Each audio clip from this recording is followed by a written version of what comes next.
ces créatures hantent nos pires cauchemars. Depuis des générations, on raconte d'horribles histoires sur leurs dents acérées et sur les bancs affamés. Mais la façon dont est perçu cet animal magnifique commence à changer. Dans les mers infestées de requins au sud de l'Afrique, la peur est remplacée par le respect.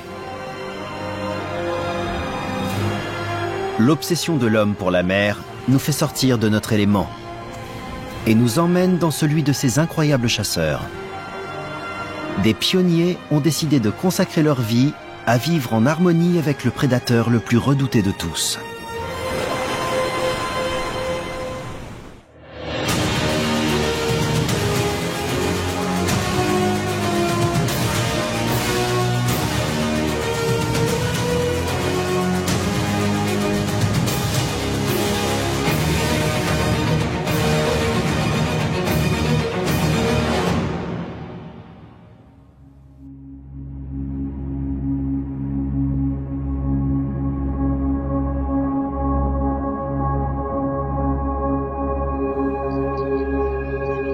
Sur la côte sud-africaine, au sud du Cap, à l'aube.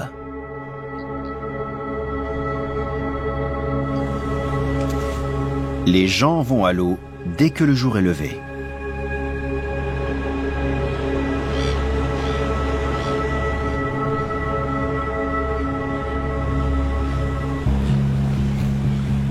Ils surfent sur l'énergie de l'océan pour s'entraîner et s'amuser. Ce littoral abrite l'un des meilleurs spots de la planète. Chaque jour, des centaines de personnes prennent ces vagues.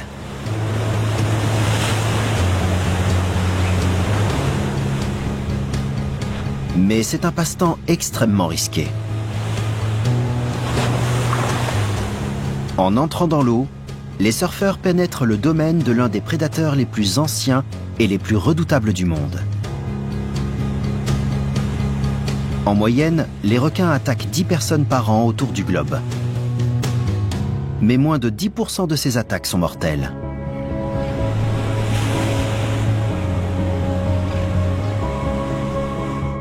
Près du Cap, les gens ont surtout peur du requin blanc. Le roi des requins. L'espèce la plus dangereuse pour l'homme.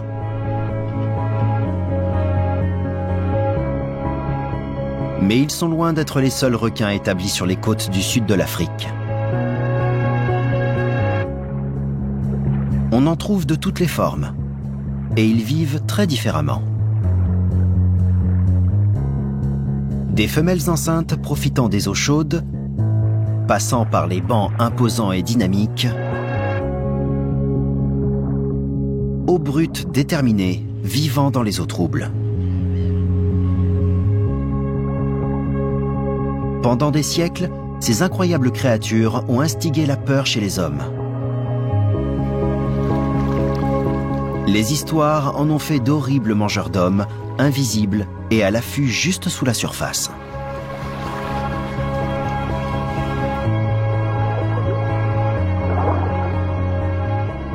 Mais certaines personnes ont décidé de partager l'océan avec ces prédateurs.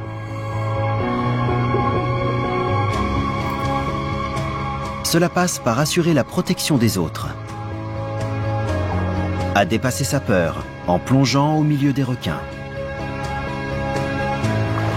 mais aussi par l'observation pour en apprendre le plus possible sur le prédateur le plus impressionnant du monde.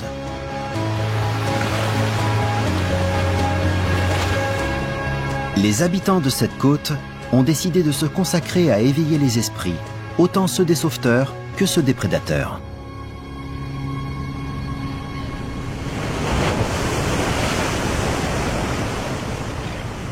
Au large de la côte sud-est africaine, se trouve un monde sous-marin aux eaux turbulentes appelé Aliwal Shoal.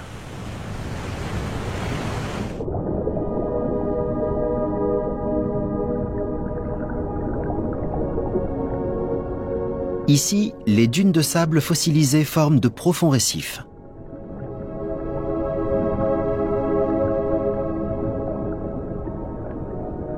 c'est un endroit inquiétant qui peut sembler stérile au premier regard.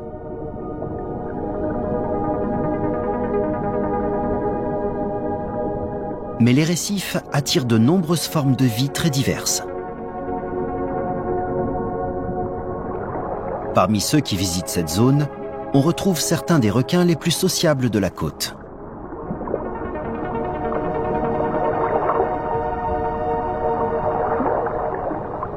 Le requin bordé vit dans les eaux tropicales et subtropicales de la planète. Ceux-là viennent à Aliwal Shoal pour se nourrir des proies près des récifs. Avec leurs 2,50 m de long, ce ne sont pas les plus grands requins des océans.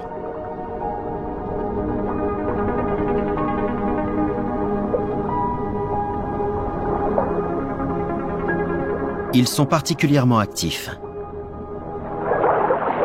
et accélèrent brusquement pour attraper une proie.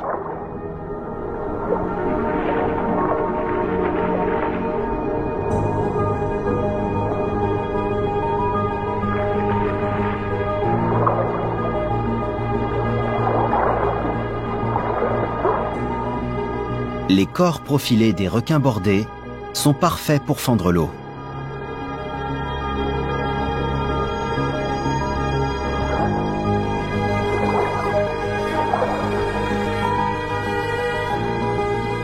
Leurs longues nageoires pectorales produisent une poussée et la nageoire dorsale va les stabiliser.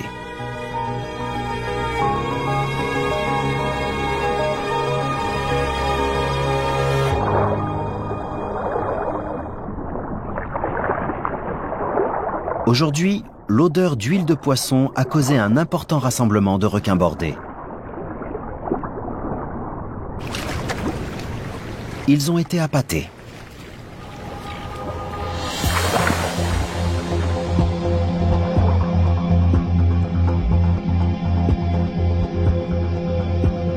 Un groupe de touristes est là pour voir ces requins. Ils nagent parmi eux sans cage.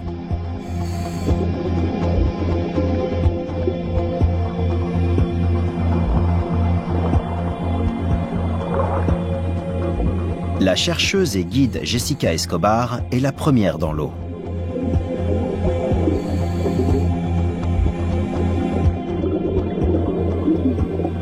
Elle consacre sa vie à l'étude de ces créatures en dirigeant des recherches génétiques sur les populations de requins bordés de cette côte.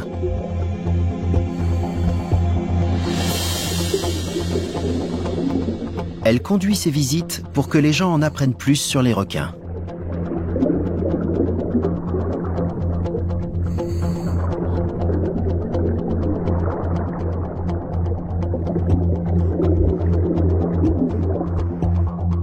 Ici, les gens peuvent voir que ces animaux ne sont pas les mangeurs d'hommes vicieux de notre imaginaire.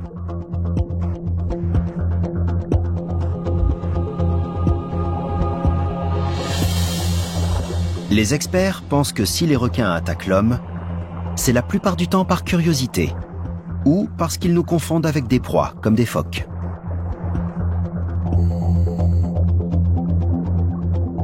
Quand ils entourent Jessica, il apparaît comme évident qu'ils ne la voient pas comme une proie.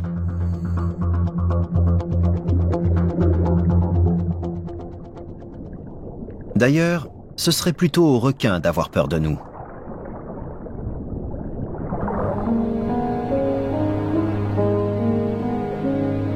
Cette femelle a la mâchoire cassée. Elle ne peut plus attraper ses proies. Elle survivra en se nourrissant des restes des autres le plus longtemps possible. Mais ses jours sont comptés.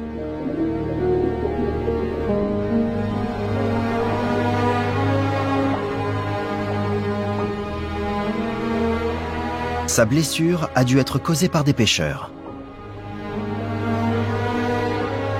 Des milliers de tonnes de requins sont pêchés pour leur viande et leurs nageoires chaque année sur le littoral sud-africain. Ce n'est qu'une fraction de la prise mondiale. En moyenne, les requins tuent moins de 10 personnes par an. En comparaison, l'homme tue 180 requins chaque minute. ça en fait environ 11 000 par heure. Et jusqu'à 100 millions par an. Les fossiles retrouvés suggèrent que les requins sont parmi les premiers vertébrés à avoir eu une mâchoire et qu'ils sont apparus il y a plus de 420 millions d'années, bien avant les dinosaures. Si nous continuons ainsi, nous pourrions les mener à l'extinction, causant ainsi la disparition de l'un des plus anciens prédateurs de la planète. Cela aurait des conséquences considérables sur l'écosystème marin mondial et affecterait de nombreuses espèces. L'une des premières à en ressentir les effets serait le rémora.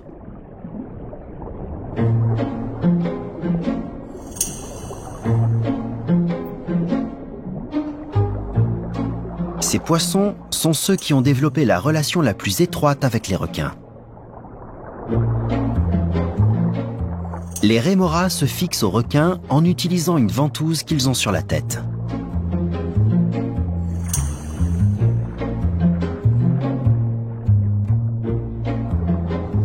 Ils s'accrochent à n'importe quelle partie du corps. Pendant les promenades, ils se nourrissent des restes de nourriture des requins.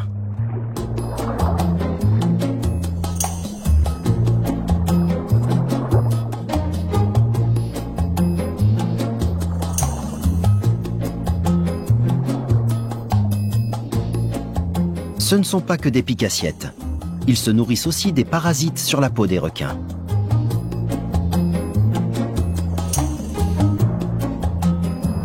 Les rémoras dépendent directement des requins pour survivre. Mais l'influence des hôtes sur leurs pensionnaires s'étend bien plus loin que ça.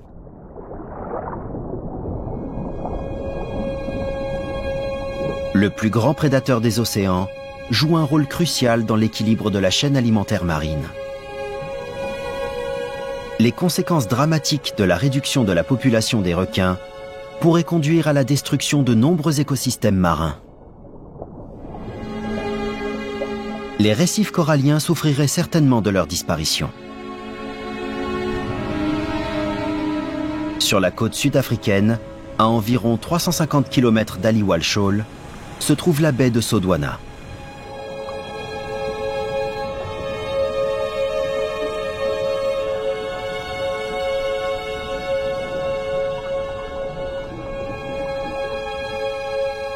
Là, de grands massifs de coraux poussent dans les eaux chaudes et turquoises.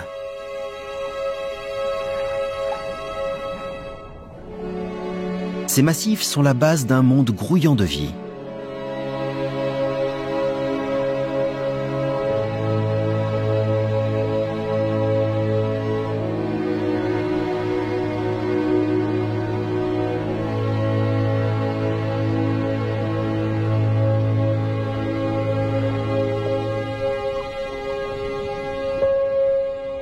Des études ont montré que les récifs de coraux ont besoin de superprédateurs pour survivre.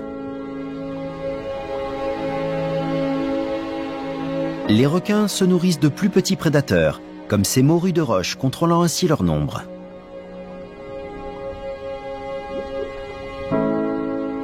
Sans ce contrôle, les petits prédateurs pourraient décimer les poissons herbivores du récif.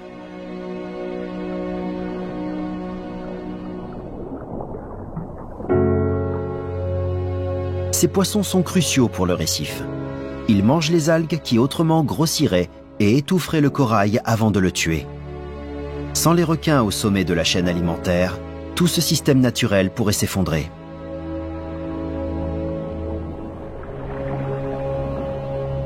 Les récifs comme cela sont la destination favorite des plongeurs.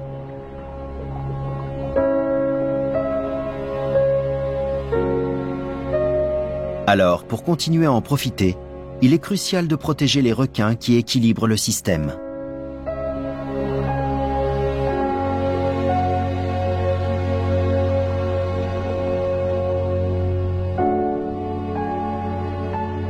Leur protection passe entre autres par l'apprentissage d'un partage sain des eaux. Cela vaut autant pour les récifs que partout ailleurs.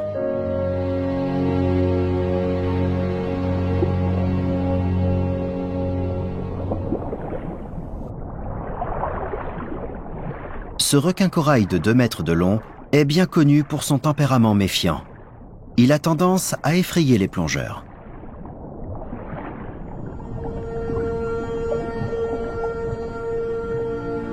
Mais au bord du récif, l'un des requins les plus incompris des océans émerge des eaux turquoises.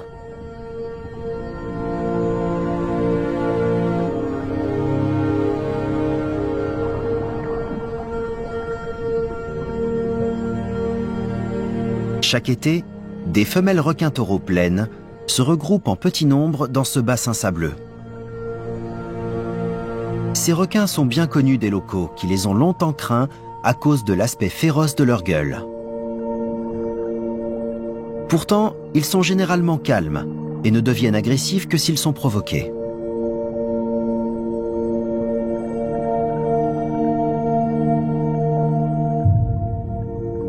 C'est l'occasion pour les plongeurs d'observer ces femelles et de voir de plus près ces magnifiques prédateurs dans leur environnement naturel.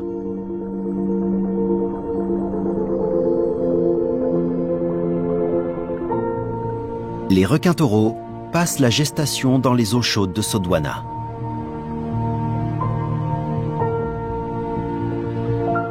Tout le temps qu'elles seront là, elles chasseront très peu afin de conserver de l'énergie. Chaque mère engendrera 2 petits, un de chacun de ses ovaires, mais elle porte de nombreux embryons. La course pour la survie commence alors pour les requins à naître. Le premier de chaque oviducte qui développera des dents mangera ses frères et sœurs.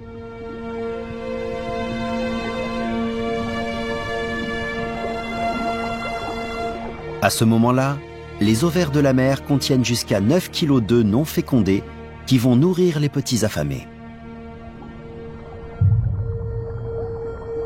Les 2 petits feront environ 1 mètre quand ils naîtront, et ils seront déjà bien développés.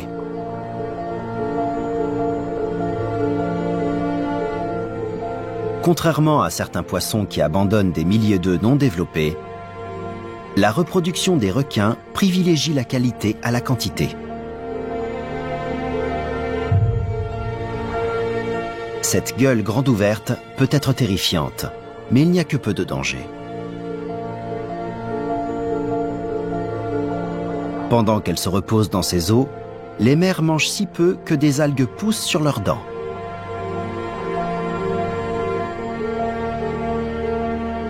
C'est l'une des raisons pour lesquelles on peut approcher ces requins. Mais il y a des limites à l'interaction.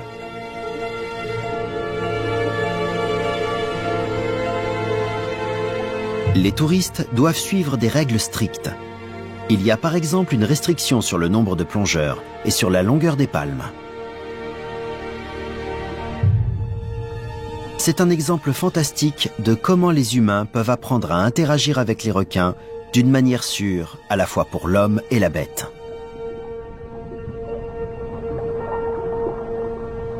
Petit à petit, notre comportement vis-à-vis des requins-taureaux change.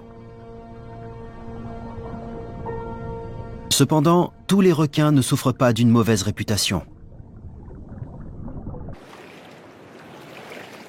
Certains sont de sympathiques créatures.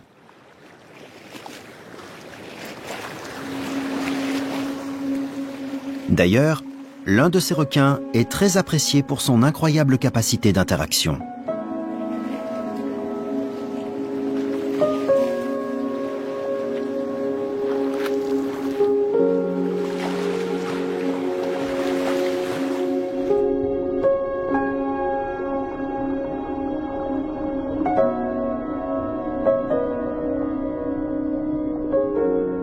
Les requins-baleines sont les plus grands poissons des océans. Ils mesurent jusqu'à 14 mètres de long. Les touristes viennent du monde entier pour vivre cette expérience.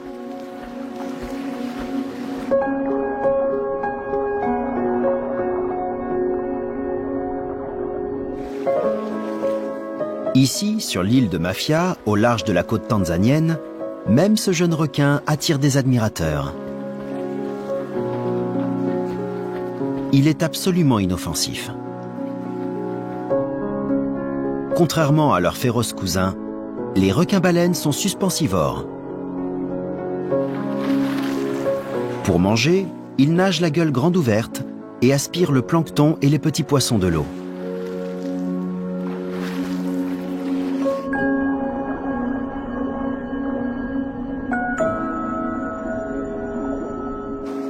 Les habitants de l'île de Mafia ont réussi à tourner la cohabitation avec ces mastodontes pacifiques à leur avantage.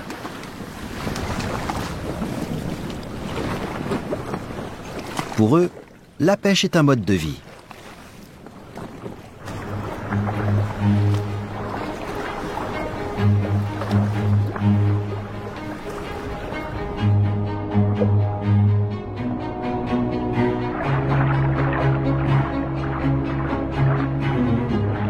Les requins-baleines sont souvent accompagnés de larges bancs de poissons.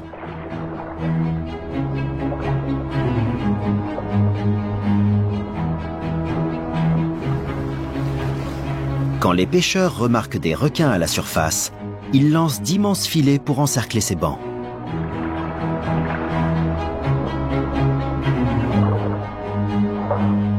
Coordonner ce piège est un effort collectif.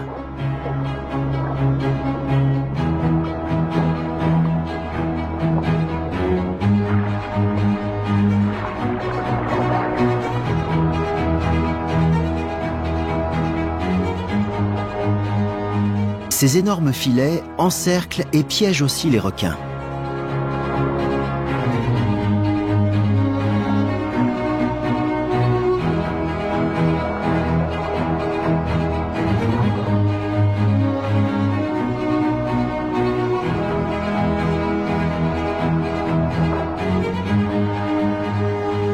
Dès qu'ils ont emmené le banc là où ils le souhaitent, les plongeurs peuvent aller aider les requins. Un peu d'aide permet aux guides involontaires de s'échapper en sécurité.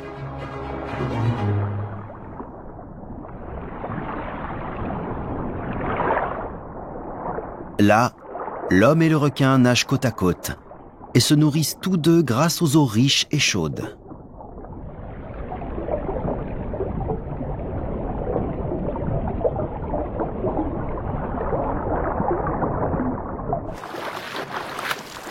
S'il est possible de s'approcher autant des requins-baleines, c'est parce qu'ils ne nous confondent pas avec le plat de résistance.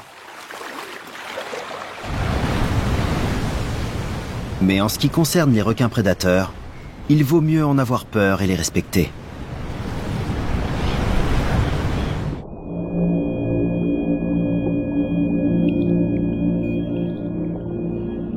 Le requin-tigre est l'un des prédateurs les plus célèbres des océans.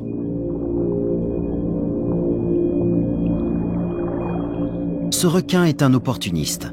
Il mange tout type de proie, des tortues aux grands mammifères marins.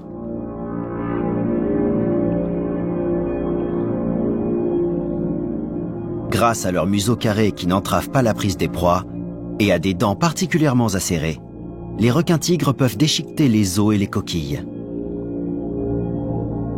Ils sont connus pour manger de tout, que ce soit des chevaux morts ou des roux.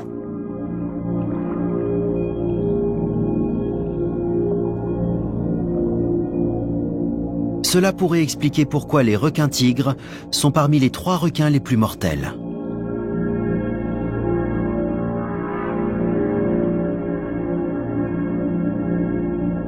Alors que le requin-tigre est craint pour ce qu'il mange, un autre membre du top 3 des requins les plus dangereux pour l'homme est craint pour son lieu de chasse. À l'extrémité nord de la célèbre réserve naturelle sud-africaine, le parc national de Kruger, se trouve un bushveld. La seule eau qu'on trouve ici coule dans des rivières troubles encerclées par des crocodiles et des hippopotames. Ça n'a donc rien à voir avec les océans. Pourtant, en 1950, des pêcheurs ont attrapé un énorme requin bulldog à cet endroit précis. Pour arriver là, il a dû remonter le fleuve Limpopo sur plus de 200 km depuis les côtes du Mozambique.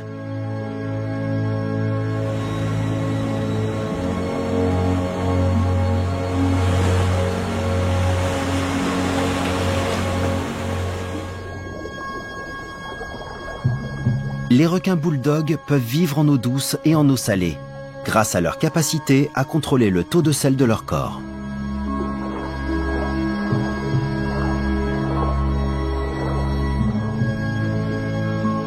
On les trouve habituellement dans les fleuves et les estuaires.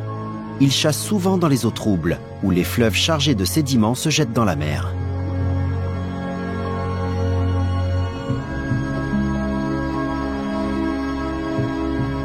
Dans ces conditions, ils peuvent facilement confondre des hommes avec des proies.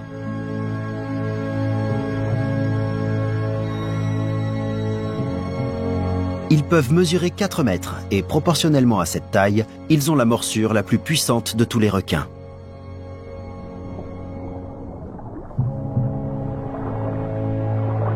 Cette combinaison de facteurs fait d'eux une autre des 3 espèces les plus dangereuses pour l'être humain. Mais comme pour tous les requins, nous sommes plus dangereux pour eux qu'ils ne le sont pour nous. Sur les plages sud-africaines les plus fréquentées, les filets anti-requins les empêchent de s'approcher du rivage.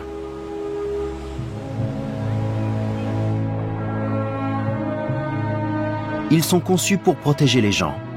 Mais ces filets attrapent et tuent en moyenne plus de 35 tonnes de requins par an.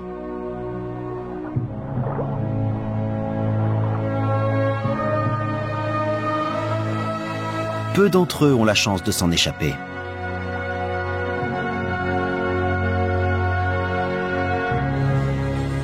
Heureusement, à certains endroits de la côte, on trouve des alternatives pour protéger les plagistes sans s'en prendre aux requins. Au Cap, depuis la plage de Muizenberg, on peut voir que l'eau est remplie de surfeurs. D'ordinaire, les requins tigres et bulldogs ne nagent pas autant au sud. Mais ce littoral est le terrain de chasse favori d'une menace bien plus grande. Le grand requin blanc. C'est le responsable du plus grand nombre d'attaques mortelles contre l'homme. Mais ici, il n'y a aucun filet pour protéger les surfeurs. À la place, il y a une protection bien plus simple. Depuis les collines surplombant Muizenberg, les guetteurs peuvent repérer les silhouettes de squales dans les eaux peu profondes.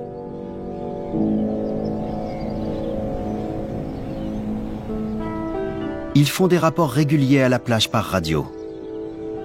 Et ils utilisent une sirène pour alerter les nageurs s'ils voient un requin. Le drapeau noir indique de mauvaises conditions de visibilité et donc une baignade risquée. Il y en a d'autres pour indiquer de bonnes conditions ou pour donner l'alerte.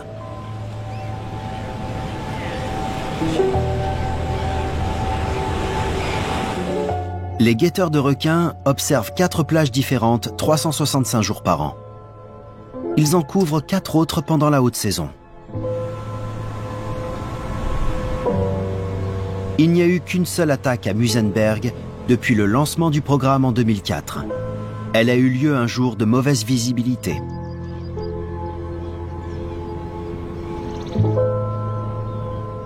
Les surfeurs peuvent profiter des vagues plus tranquillement. Des yeux surveillent l'eau et les requins sont saufs.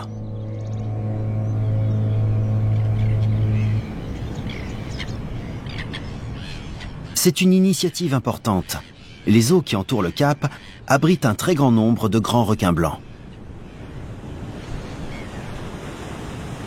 Pour comprendre pourquoi, il faut plonger dans le monde d'un requin plus petit et bien plus inoffensif.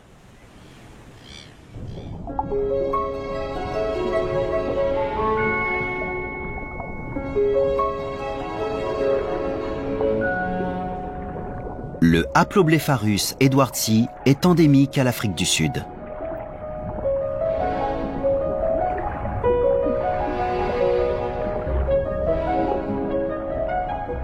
Cet habitant des fonds marins ne mesure pas plus de 60 cm.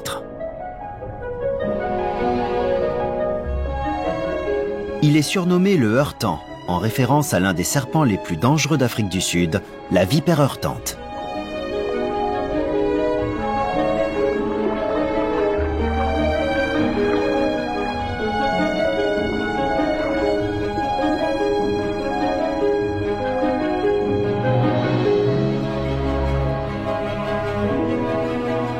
Mais contrairement à son homonyme reptilien, ce petit requin n'est absolument pas une menace pour l'homme.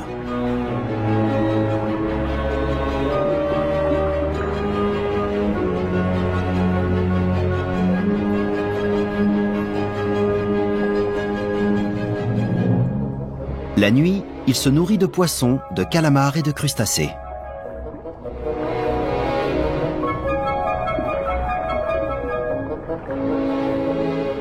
Il partage son habitat avec un cousin, le Poroderma africanum. Celui-ci est identifiable grâce aux rayures sur ses écailles. Il est surtout actif lorsqu'il fait nuit.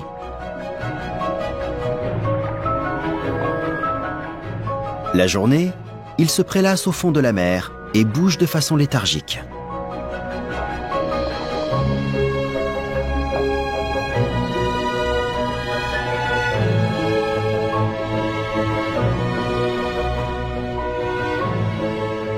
Ces deux petites espèces sont complètement différentes du superprédateur des océans.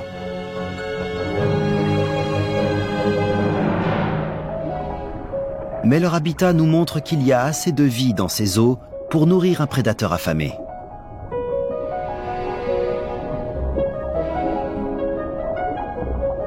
Ils vivent à la base d'une grande forêt de varech.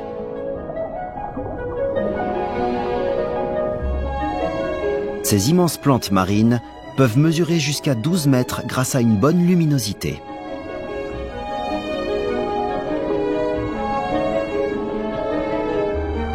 Elles sont fertilisées par les nutriments présents dans les remontées d'eau. Ainsi, ce littoral est l'un des plus féconds de la planète. La forêt est pleine de vie. Des groupes d'oursins se sont accrochés aux rochers et se nourrissent d'algues. À leur tour, ils servent de nourriture pour des poissons comme les Chrysoblephus laticeps. Ce n'est qu'un exemple des espèces présentes ici. Cette forêt est à la base d'une chaîne alimentaire qui va nourrir de nombreux mammifères marins, y compris certaines des proies préférées du requin blanc.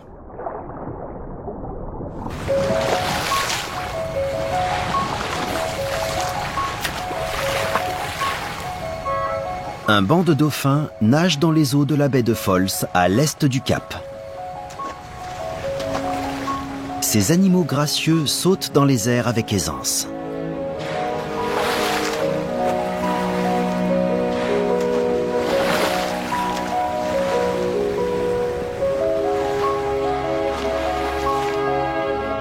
Les delphinos sont aussi agiles que les parents.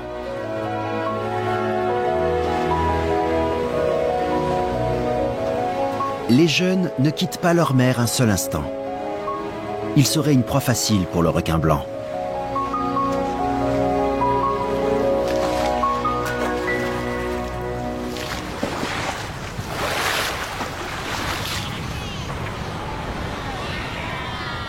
Le long de cette côte, on trouve un animal que le requin blanc aime par-dessus tout.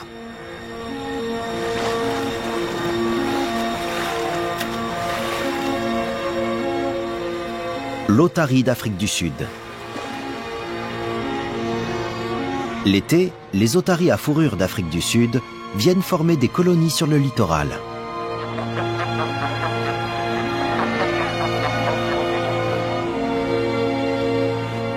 Elles se rassemblent pour accoucher et s'accoupler.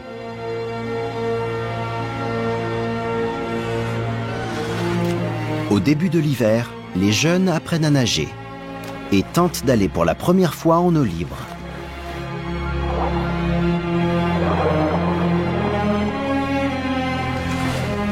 Ces animaux à sang chaud doivent réguler leur température dans les eaux froides de cette côte.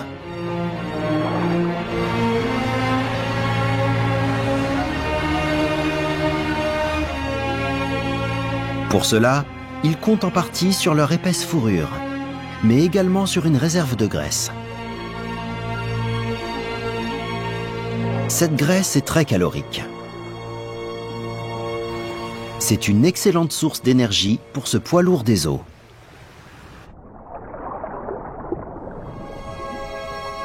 Ces énormes requins peuvent mesurer jusqu'à 6 mètres de long et peser jusqu'à 2 tonnes.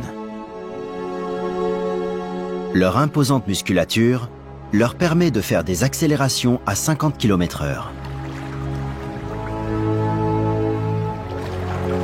Après 400 millions d'années d'évolution chez les requins, le requin blanc est sans conteste le prédateur le plus abouti de la planète.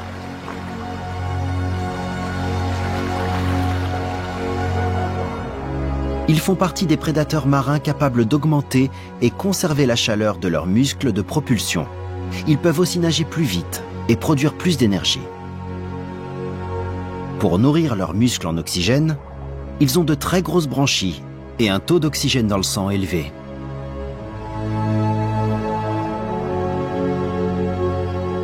Pour leur permettre d'atteindre une vitesse élevée, la queue a une zone plus plate devant les ailerons, qu'on appelle la carène.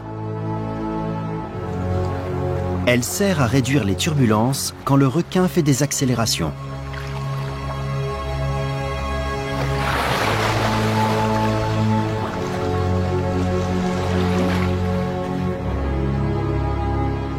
Cette silhouette en forme de torpille facilite les attaques du requin blanc.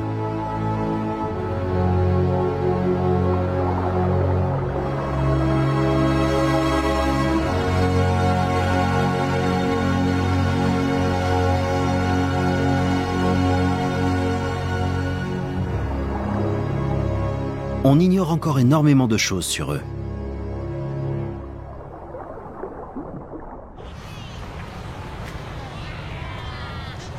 Les scientifiques du monde entier continuent de les étudier. À Mossel Bay, à 340 km à l'est du Cap, une île abrite une colonie d'otaries. Les chercheurs d'Ocean Research ont là l'occasion rêvée de les étudier.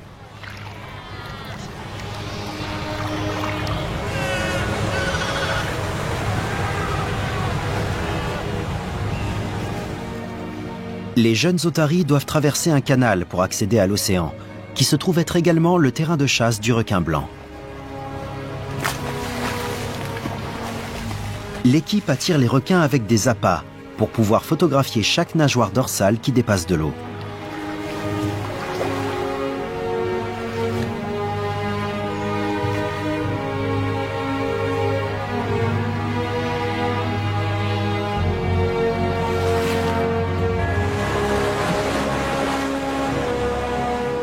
Depuis la surface, l'incroyable puissance de ces créatures est bien visible.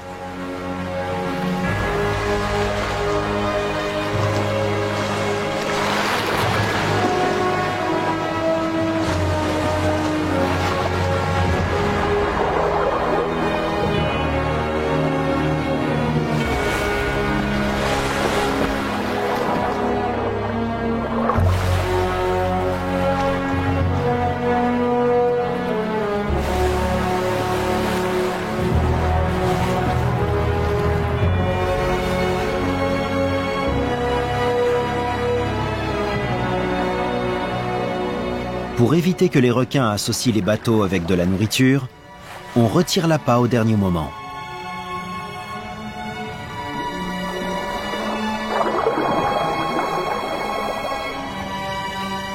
Pourtant, même si parfois les scientifiques voient le requin arriver, ils ne font pas le poids face à sa vitesse.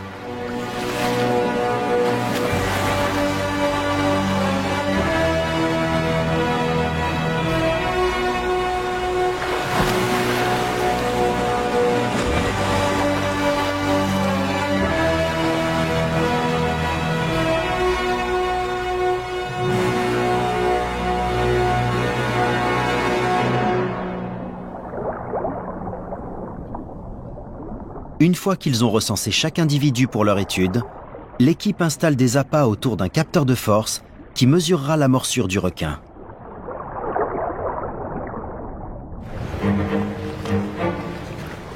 Le but est de vérifier si un requin mord toujours un objet inconnu avec la même force. Ce genre de test permet aux scientifiques de comprendre comment ces poissons approchent des objets inconnus, comme des gens ou des planches de surf.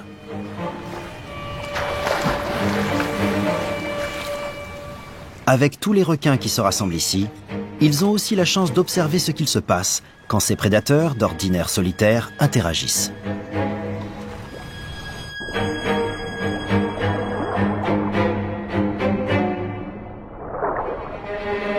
Les plus petits laissent vite la place aux plus gros.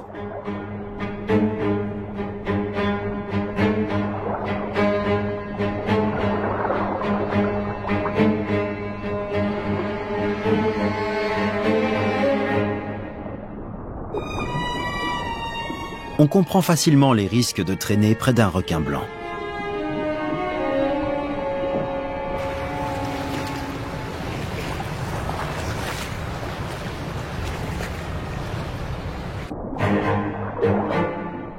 Seul un énorme requin serait capable d'infliger de telles blessures. Les scientifiques ont découvert que les petits requins chassent différemment et ont un taux de succès moins élevé. Peut-être qu'avec le temps, les requins connaissent les meilleurs terrains de chasse. Ou alors, peut-être que les plus vieux empêchent les plus jeunes d'accéder à ces zones.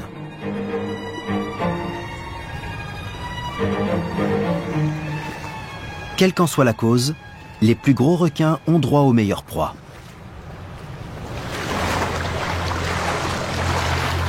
Alors que les capteurs de force mesurent la morsure des requins, l'équipe d'Ocean Research a l'outil parfait pour observer leur meilleure technique de chasse, l'embuscade par derrière.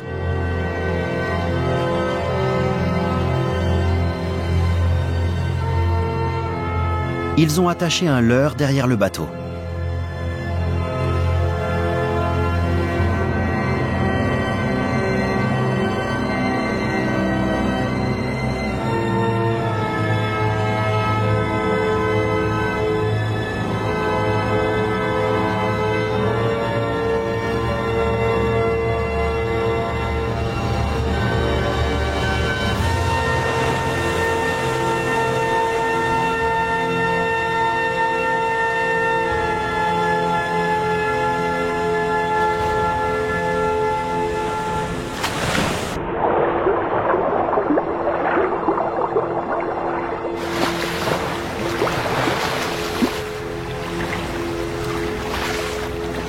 Le requin blanc est au sommet de la chaîne alimentaire marine.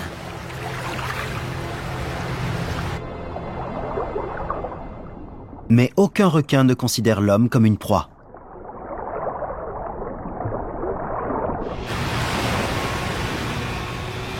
De retour à Aliwal Shoal, il est temps pour les plongeurs de faire face à leur peur en plongeant avec des requins bordés. Cette cage est ce qu'il y a de mieux pour réduire le stress de la situation.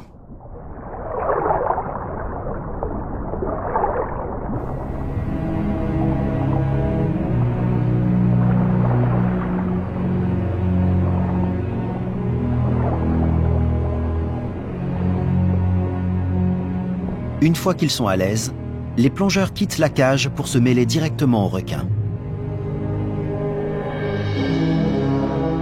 Il est strictement interdit de toucher les requins afin de les déranger le moins possible et d'assurer la sécurité des plongeurs. Les requins avancent sans danger.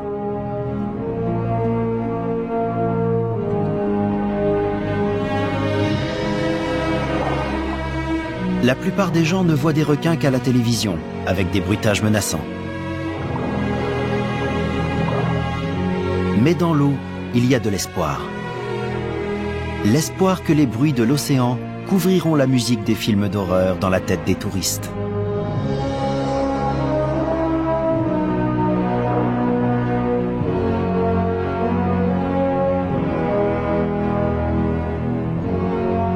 L'espoir que le respect et l'admiration remplaceront la peur.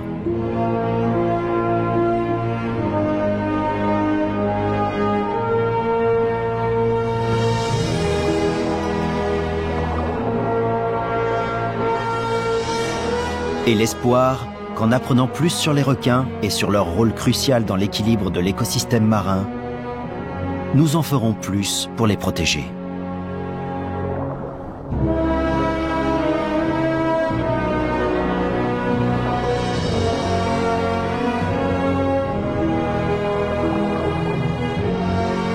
mieux on comprendra ces magnifiques et anciennes créatures, plus on pourra apprendre à vivre avec eux.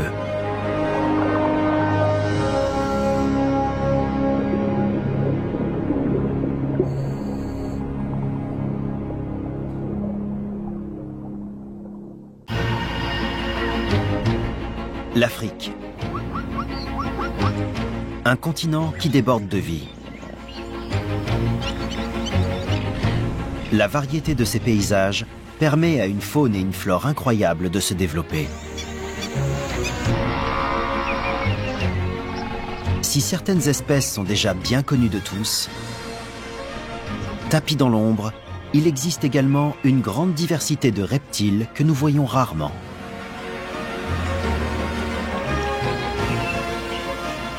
Des experts de la survie. Ils se sont adaptés à pratiquement tous les habitats africains. Et ils ont su évoluer de multiples façons. Ce qui fait d'eux les maîtres incontestés du domaine de l'ombre.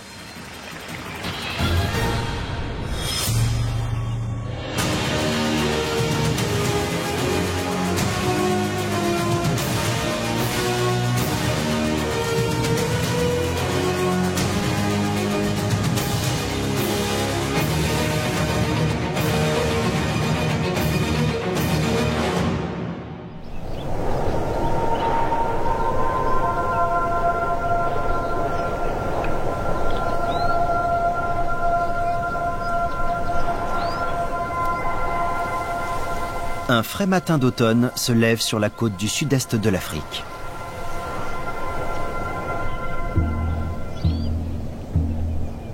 Ce qui signifie que la mise en route sera plus longue pour certains.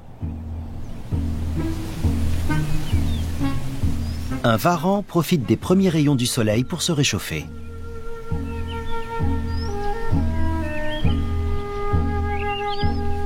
Son poids peut atteindre jusqu'à 5 kg. C'est l'un des plus grands lézards d'Afrique.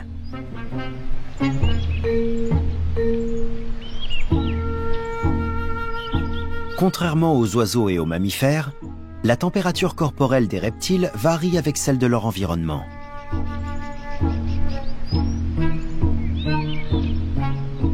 Quand les températures baissent, leur physiologie ralentit pour conserver un maximum d'énergie.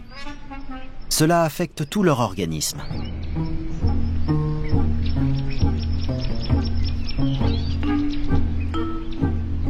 Il ne peut même pas manger. Son système digestif est également en veille.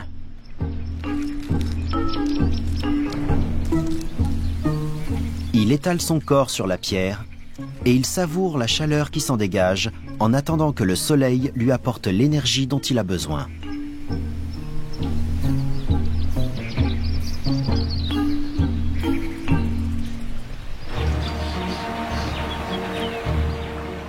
Les reptiles font partie d'une famille d'animaux qui occupent la planète depuis plus de 300 millions d'années.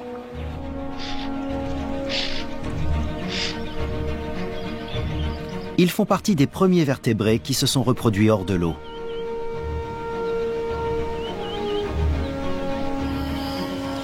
Cela leur a permis de conquérir la terre ferme et de s'installer dans une immense variété d'habitats.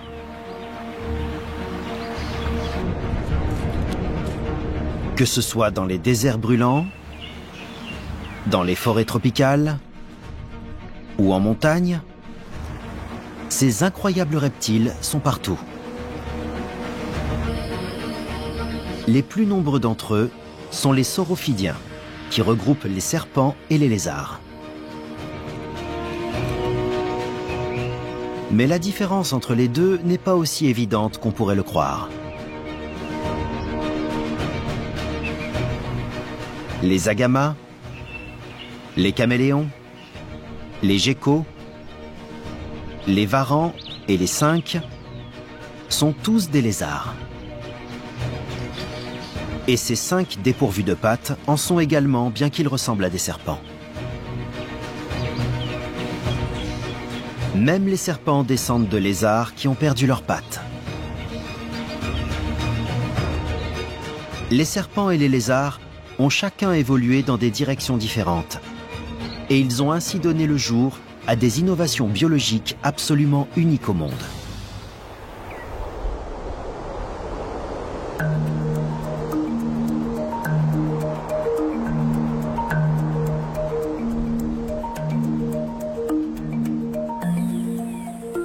Sur les sommets du Drakensberg, un autre genre de cinq prend également un bain de soleil.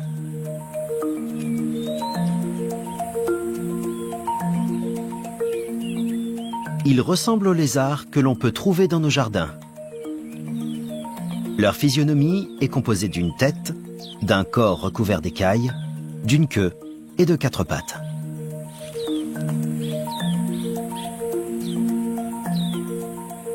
La famille des cinq et ses 1500 espèces différentes est la plus grande famille de lézards qui soit. Ils ont su s'adapter aux jardins du monde entier.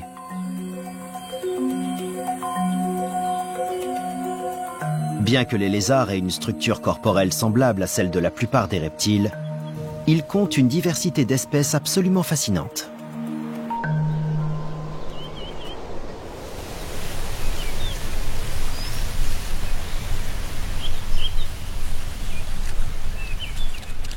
Une fois réchauffé, le varan se met à l'ouvrage.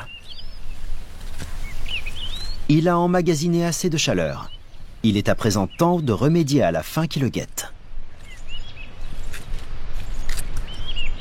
Il analyse son environnement à l'aide de sa langue fourchue. Il goûte littéralement l'air. Sa langue l'aide à détecter une odeur qu'il tâche de suivre. En comparant la concentration de l'odeur perçue à différents endroits, il sait dans quelle direction aller.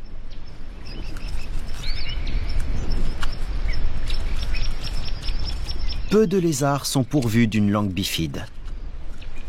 Les varans sont une des rares espèces à en avoir une. C'est un attribut que l'on associe plus souvent à une autre famille de reptiles, les serpents.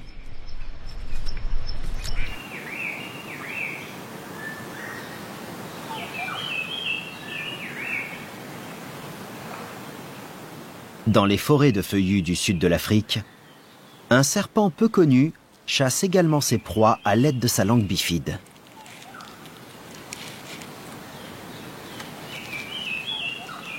Il s'agit d'un jeune python de Séba. Pour le moment, il ne mesure pas plus d'1,5 mètre de long.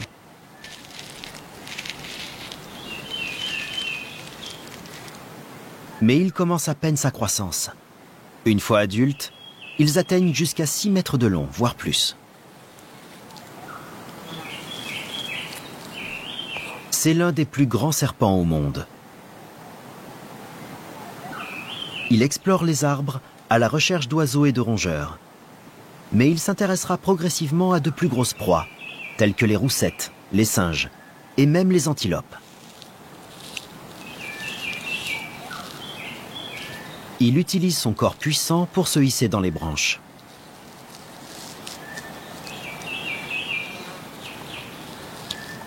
Ses crochets ne sont pas dotés de venin, contrairement à la plupart des serpents.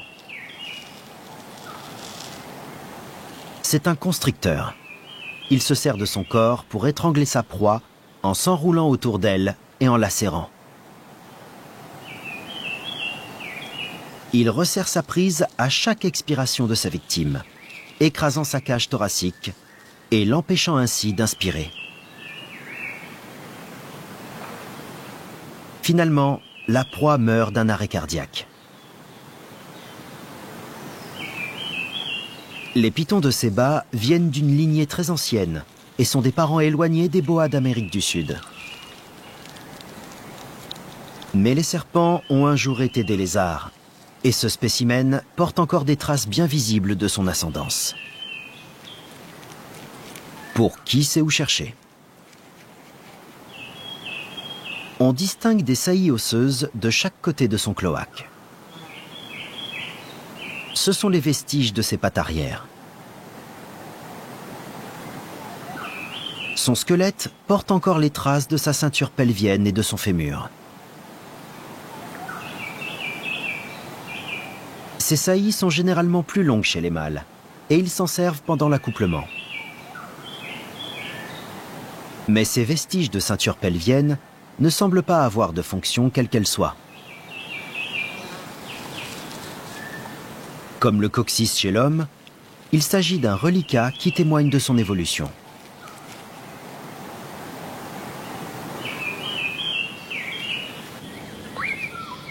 Non loin, un autre reptile se faufile sous le tapis de feuilles mortes. Si le python est un lézard qui a perdu ses pattes, il s'agit ici d'une toute autre sorte de lézard. Il s'agit d'un genre de cinq dépourvu de pattes, à la recherche de vers de farine, de grillons et même de petits mammifères.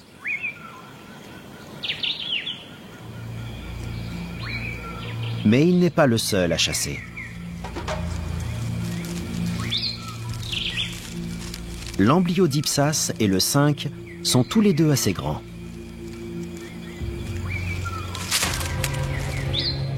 Cependant, seul le serpent possède un venin mortel. À mesure que les crochets s'enfoncent, le venin immobilise rapidement le cinq. Des enzymes contenues dans ce venin commencent à digérer doucement les organes internes.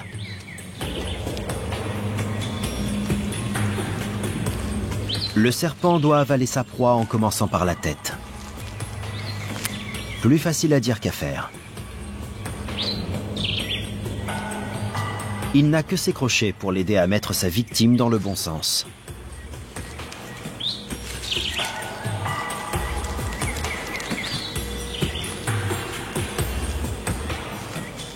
Il finit enfin par gober la tête et petit à petit, il fait glisser le reste du corps jusqu'à réussir à avaler son repas complètement.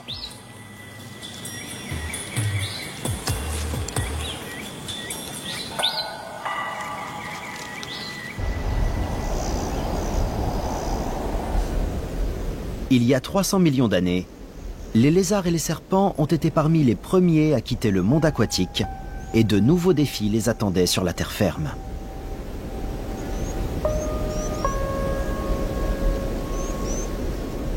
Le premier consistait à lutter contre la déshydratation, ce qui a engendré l'attribut le plus reconnaissable et commun à tous les reptiles, leurs solides écailles. Leur armure est recouverte de kératine, une protéine qui compose les ongles chez les humains.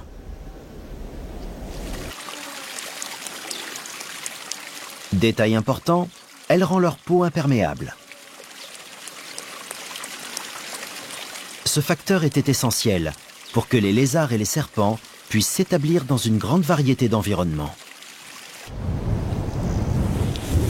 Cela leur permet de survivre dans des habitats trop hostiles pour la plupart des animaux.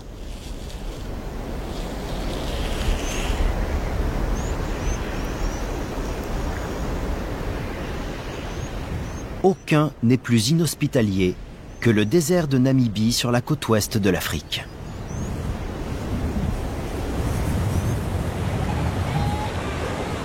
Le courant de Benguela remonte le long du littoral.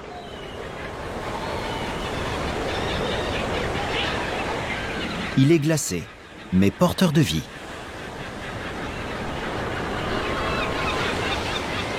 L'eau froide n'engendre que très peu d'évaporation dans l'air. Bien qu'il y ait régulièrement du brouillard le long de la côte, il n'y pleut pratiquement pas. Le brouillard est donc la principale source d'eau dans cet environnement pour le moins aride. Cette région est composée de dunes et d'un océan de sable. Et pourtant, même ici, les serpents et les lézards prospèrent. Une vipère de périgueux de moins de 50 cm atteint le sommet d'une dune. Ces serpents se sont remarquablement bien adaptés à cet environnement brûlant et en perpétuelle transformation. La température sur le sable peut atteindre jusqu'à plus de 45 degrés Celsius. Les vipères se déplacent donc rapidement. Leur corps ne touche le sable brûlant que par endroits, tandis qu'elles glissent sur le côté pour limiter le contact avec le sol et ne pas s'enfoncer dans le sable fin.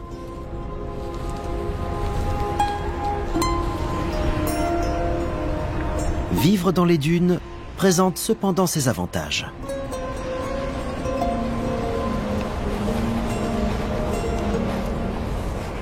C'est l'endroit idéal pour se cacher et se tenir en embuscade.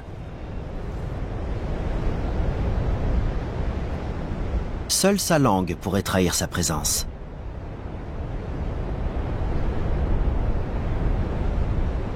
Les vipères ne sont pas les seules à se plaire ici.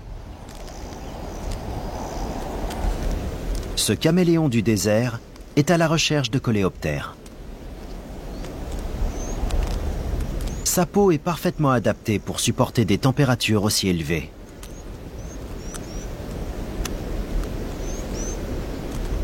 Il change volontairement de couleur, plus sombre quand il fait froid pour absorber la chaleur, et plus clair quand il fait très chaud pour réfléchir le soleil.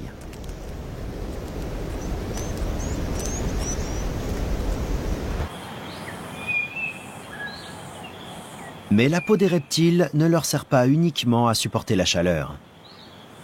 Chez certaines espèces, la peau s'est transformée en véritable cape d'invisibilité. Pour un œil non exercé, le sol jonché de feuilles mortes de cette forêt semble désert.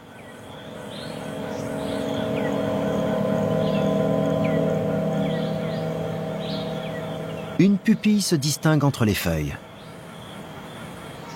Une vipère du Gabon.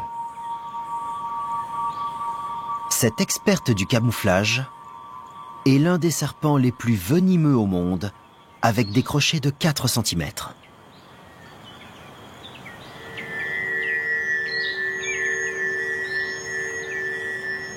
Ses jolies couleurs brunes la rendent pratiquement invisible. Sa patience est remarquable. Elle est capable de rester cachée dans le feuillage pendant des heures dans l'attente d'une proie.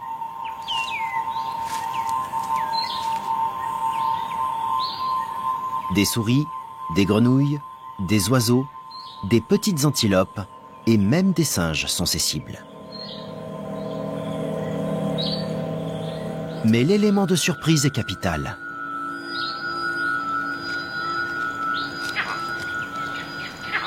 Un groupe de vervets n'a pas vu le danger.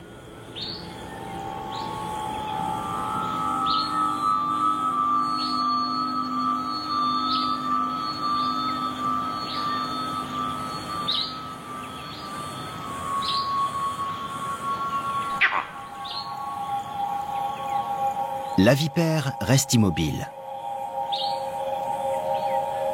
à l'exception de ses yeux vifs.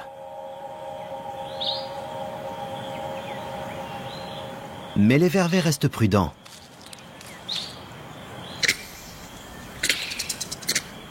L'un d'entre eux l'a vu et sonne tout de suite l'alerte à la ronde.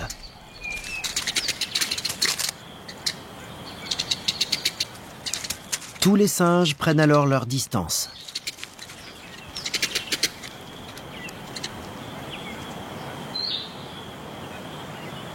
Se sachant découverte, la vipère part à la recherche d'une nouvelle cachette pour une embuscade.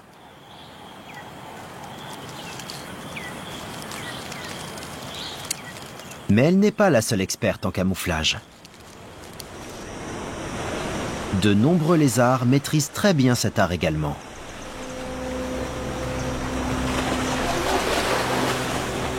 La petite île de Nosy Mangabi est située le long de la côte de Madagascar.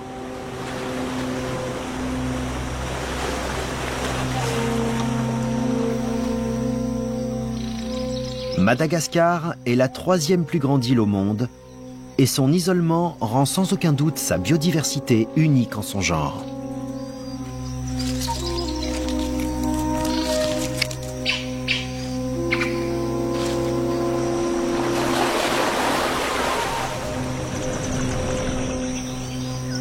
Pratiquement tous les animaux et toutes les plantes qui y vivent n'existent nulle part ailleurs.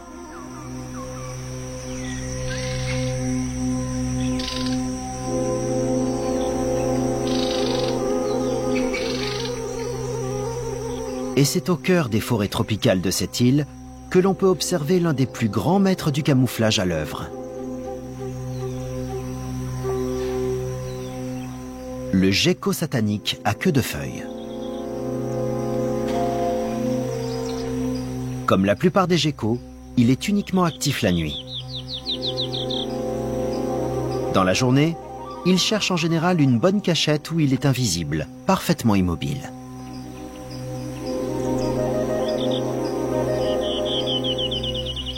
En aplatissant son corps contre l'écorce, il s'assure qu'aucune ombre ne vient trahir sa présence. Les cannelures et les contours irréguliers de son corps, même de ses yeux, un des éléments qui démasquent le plus souvent les prédateurs, sont connus pour le rendre invisible.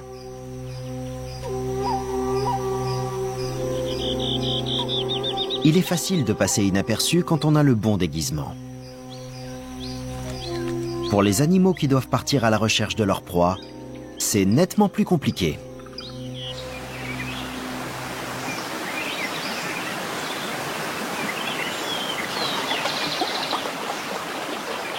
Sur les berges d'un petit cours d'eau dans les forêts de Tanzanie, en Afrique de l'Est, un caméléon de Jackson, pourvu de 3 cornes, est en chasse.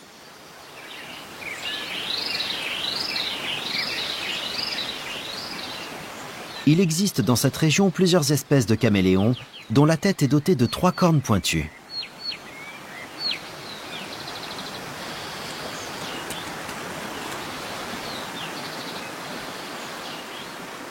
Ces appendices ont pour but d'intimider les rivaux et d'impressionner les femelles.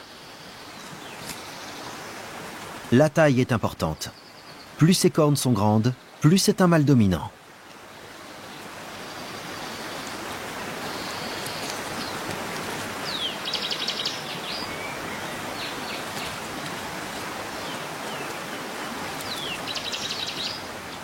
La plupart des caméléons vit dans les arbres et elle est remarquablement bien adaptée à la vie arboricole. Leur démarche hésitante leur permet de passer inaperçus parmi les feuilles agitées par le vent.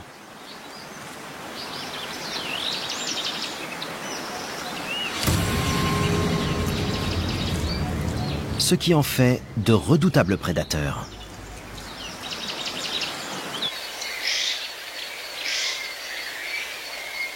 Les caméléons sont connus pour changer de couleur. Mais contrairement aux croyances populaires, ce n'est pas uniquement pour se cacher. Ils communiquent avec leur peau. Ils changent de couleur en présence d'un rival, d'un partenaire. Ils montrent des émotions et ils découragent des prédateurs.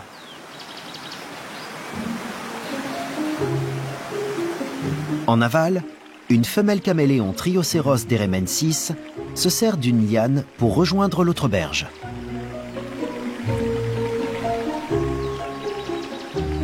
Elle adopte une démarche hésitante qui lui permet de se faire passer pour une feuille en se déplaçant.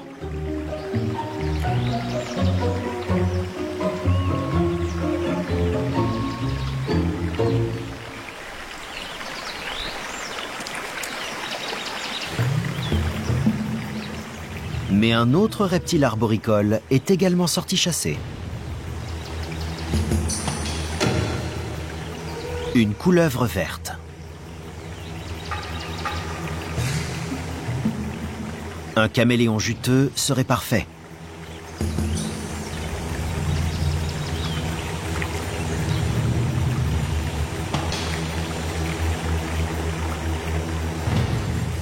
Le caméléon se met alors à gonfler et ouvre grand la gueule, pris de peur. Avec l'eau en dessous et le serpent devant elle, cette femelle caméléon est dans une situation difficile.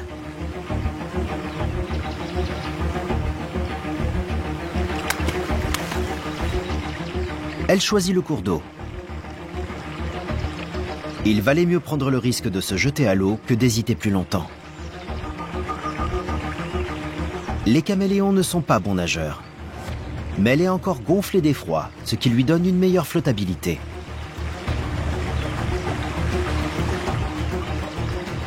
Elle doit rejoindre la berge avant d'être emportée par le courant, au risque de mourir.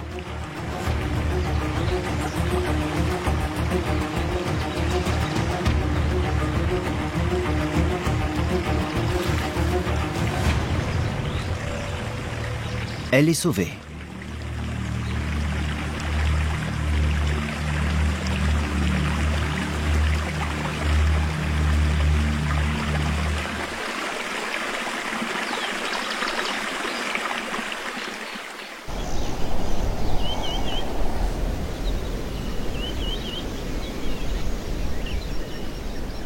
Probablement aucun reptile n'a développé une armure aussi impressionnante que celle du cordyle cataphracte.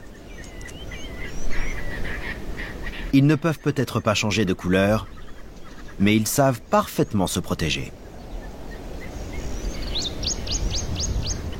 On trouve ces lézards qui vivent en communauté dans la partie ouest de l'Afrique du Sud.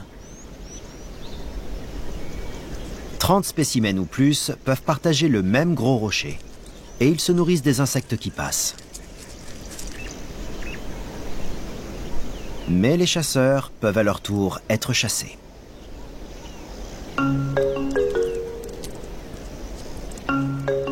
Une zorille explore les alentours à la recherche d'un lézard à se mettre sous la dent. Elles ne sont en général actives que la nuit, mais la région connaît une importante sécheresse. La nourriture se fait rare et elle est obligée de chasser plus souvent pour trouver suffisamment de nourriture.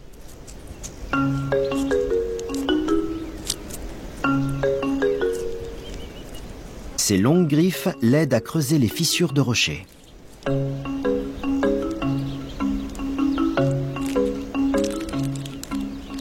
Ça y est, elle a trouvé une proie.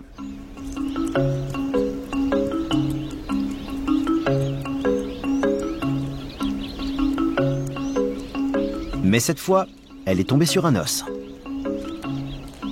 La peau du lézard recouverte de piquants le protège parfaitement.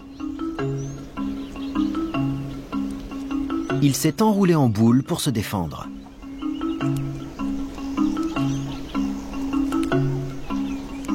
La zorille n'arrivera à rien d'autre qu'à se piquer la gueule sur les pics acérés.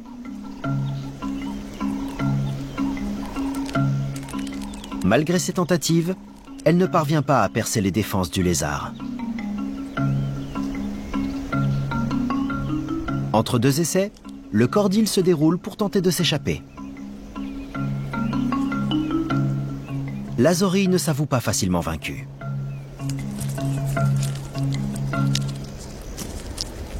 Mais aujourd'hui, elle n'a pas de chance.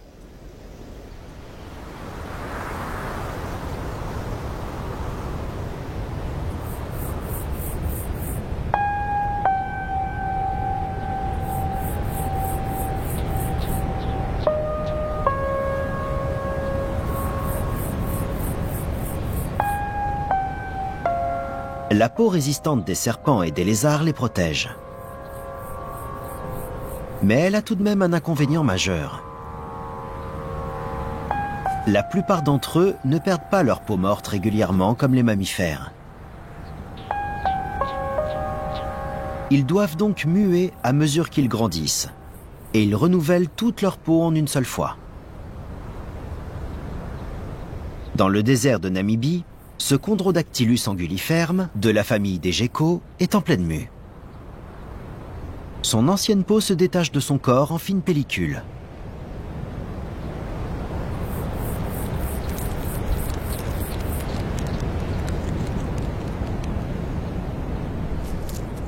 Le gecko mange sa mue et assimile ainsi quelques protéines. Dans le désert, la nourriture est rare et rien n'est perdu.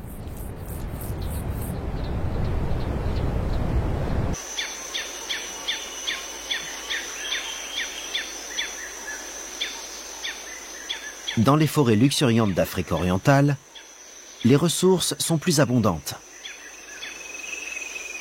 Ici, les serpents et les lézards peuvent se permettre d'être moins regardants. Une vipère africaine s'apprête à muer. Avant la mue, les serpents deviennent apathiques et cessent de manger. La couche de peau morte se détache et devient légèrement opaque. Le serpent augmente l'afflux sanguin au niveau de sa tête pour la gonfler et forcer la peau morte à se séparer de son corps. En rampant, il frotte son corps contre les branches et le tronc des arbres pour arracher la couche morte.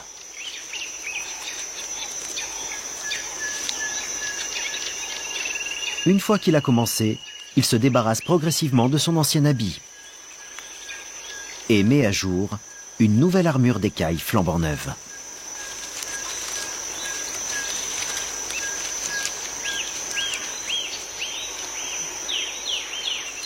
N'ayant rien mangé depuis plusieurs jours, il part à la recherche d'une proie.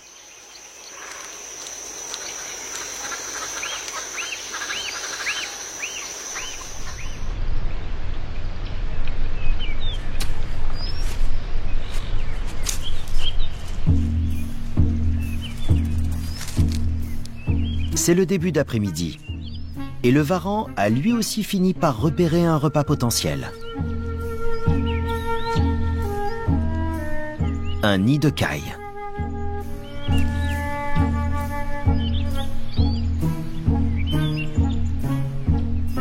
Il ne va pas rater une prise aussi facile.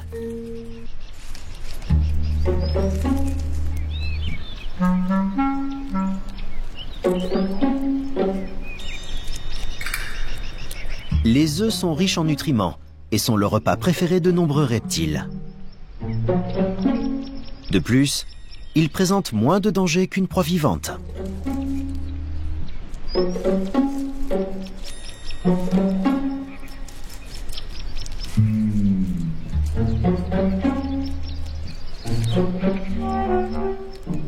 Pour le varan, ce n'est qu'un repas. Mais pour la caille, c'est une nouvelle génération de perdus.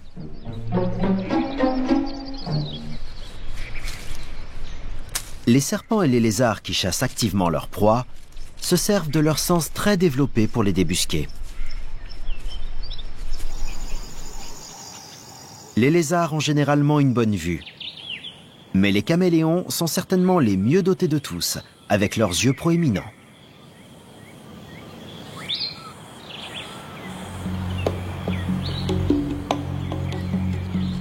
Ce caméléon nain chasse sur le tapis de feuilles mortes.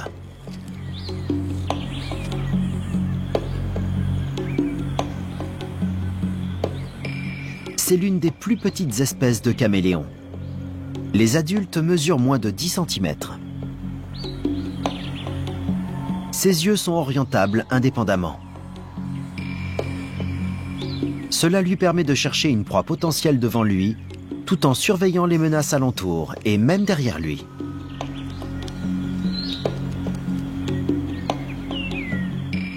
Une fois qu'il a repéré son prochain repas, ses yeux regardent dans la même direction. Il bénéficie ainsi d'une excellente vision binoculaire qui lui permet d'évaluer très précisément la distance qui le sépare de sa cible.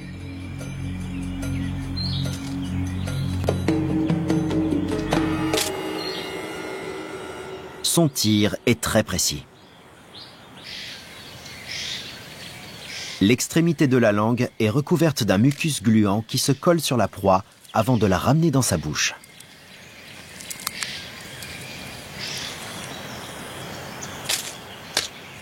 Une fois à l'intérieur, une impressionnante rangée de dents broie rapidement le repas.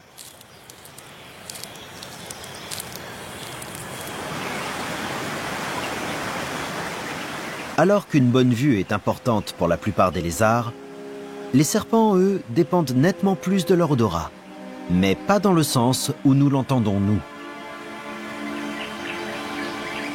Ils goûtent littéralement l'air. Les phéromones perçus par leur langue bifide sont immédiatement analysés dans une cavité située dans le palais, appelée l'organe voméronasal ou l'organe de Jacobson.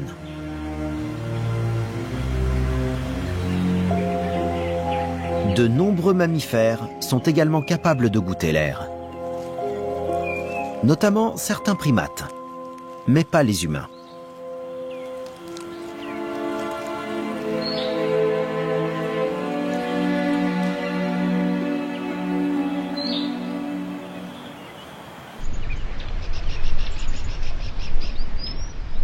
Les serpents et les lézards sont majoritairement des animaux complètement silencieux. En règle générale, les reptiles sont très discrets. Mais il existe évidemment quelques exceptions notables.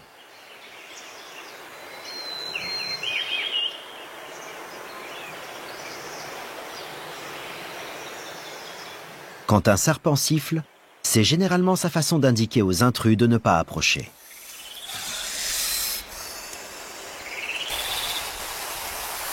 Ici, un serpent mangeur d'œufs frotte ses écailles les unes contre les autres pour amplifier son sifflement.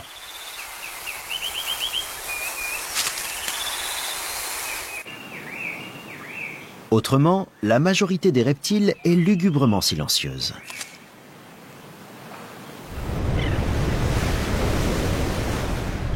À mesure que la nuit tombe sur le littoral du sud de l'Afrique, un cri distinct commence à s'élever dans les dunes. Un autre, puis un autre viennent s'y ajouter, jusqu'à ce que cette cacophonie remplisse l'air. Il s'agit de geckos aboyeurs mâles qui crient depuis leur terrier. Ce cri a deux fonctions. Il appelle des partenaires potentiels et prévient aussi les autres mâles de garder leur distance. Les petits mâles installés trop près des mâles dominants seront brutalement expulsés.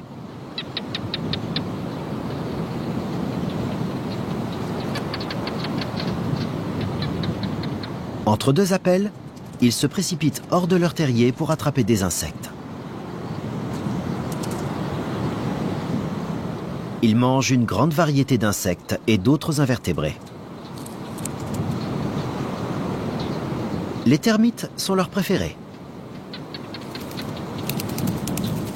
Mais dans le désert, on ne peut pas faire le difficile. Un papillon de nuit fera amplement l'affaire.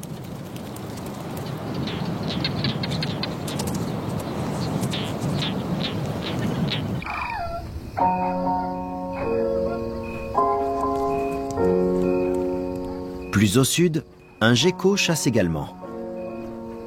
Mais son environnement est très différent. Cette espèce de gecko a compris que le monde urbain offre de nombreuses possibilités. Les papillons et les mouches sont attirés par toutes les lumières.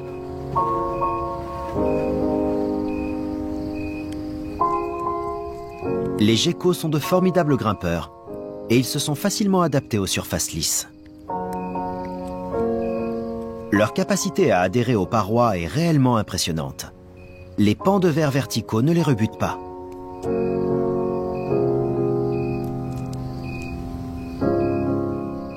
Les extrémités de leurs doigts présentent de multiples lamelles adhésives recouvertes de poils microscopiques.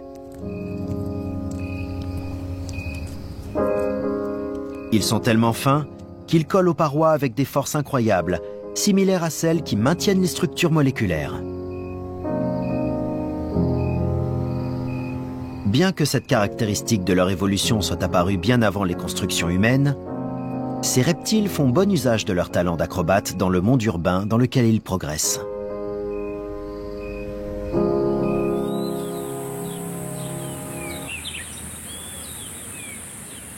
Le soleil qui se lève sur les hauts plateaux d'Highveld, en Afrique du Sud, réchauffe les pierres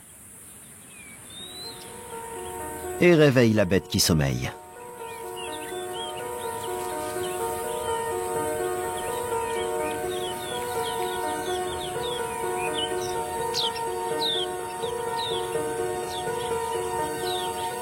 Elle émerge de son terrier et analyse l'air alentour. La voie est libre. Le serpent peut aller se réchauffer sur son rocher préféré. Il est rapide et c'est aussi un bon grimpeur. Il explore les alentours à la recherche de nids d'oiseaux et de trous de souris. Avec plus de 3 mètres de long, la plupart des gens auraient besoin de leurs 2 mains pour attraper fermement son corps. Mais ce n'est pas conseillé. Le mamba noir est connu pour son agressivité et son venin contient des neurotoxines.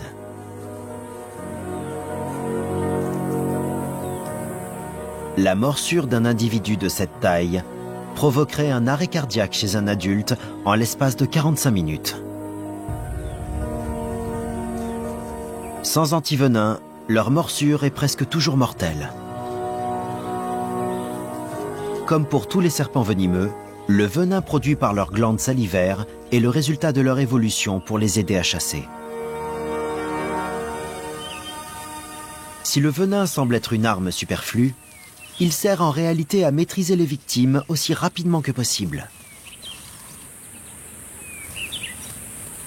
et à éviter d'être blessé par la proie qui essaierait de se défendre. Il empêche également au repas potentiel de s'échapper avant d'avoir pu être dégusté.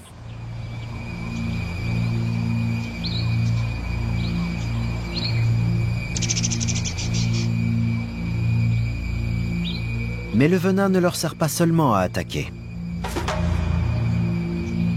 C'est aussi une arme de défense efficace. Les cobras sont connus pour leur méthode de défense. Ils étendent leur coiffe pour se rendre plus impressionnants et dissuader leurs adversaires. Cette menace est souvent prise au sérieux, car toutes les espèces de cobras sont dotées d'un puissant venin.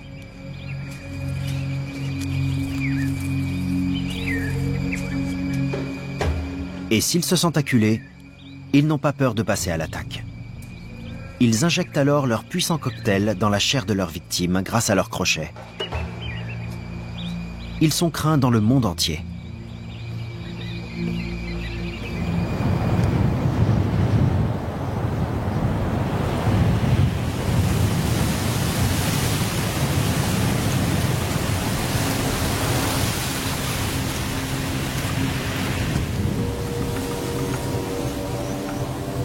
Sur les cendres d'un feu ayant ravagé la côte sud-ouest de l'Afrique, un cobra cracheur à cou noir est à la recherche de souris.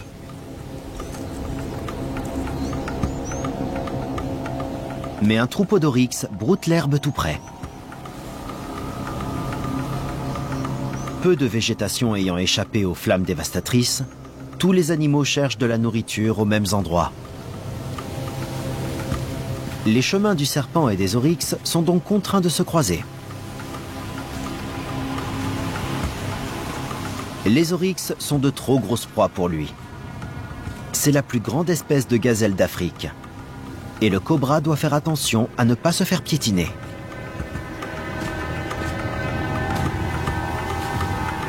L'un d'eux s'approche. Et le cobra se redresse, menaçant.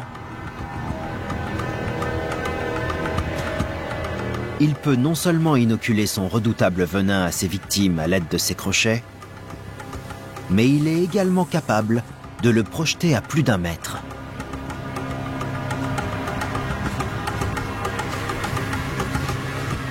Le cobra est terriblement précis, et s'il atteint les yeux, la victime sera temporairement aveugle.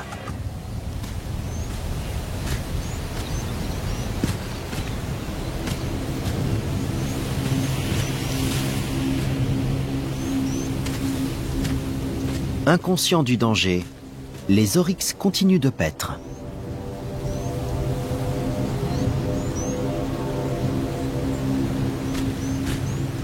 Cependant, l'un d'entre eux s'écarte rapidement pris de peur lorsqu'il repère enfin le serpent mortellement venimeux. Éviter le reptile est plus avisé.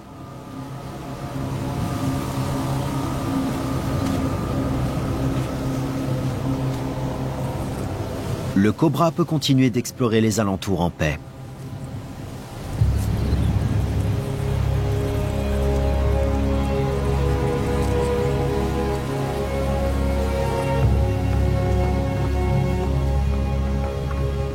Les lézards et les serpents, ayant été parmi les premiers vertébrés à avoir quitté le monde aquatique pour la terre ferme, ils se sont adaptés à presque tous les habitats sur Terre.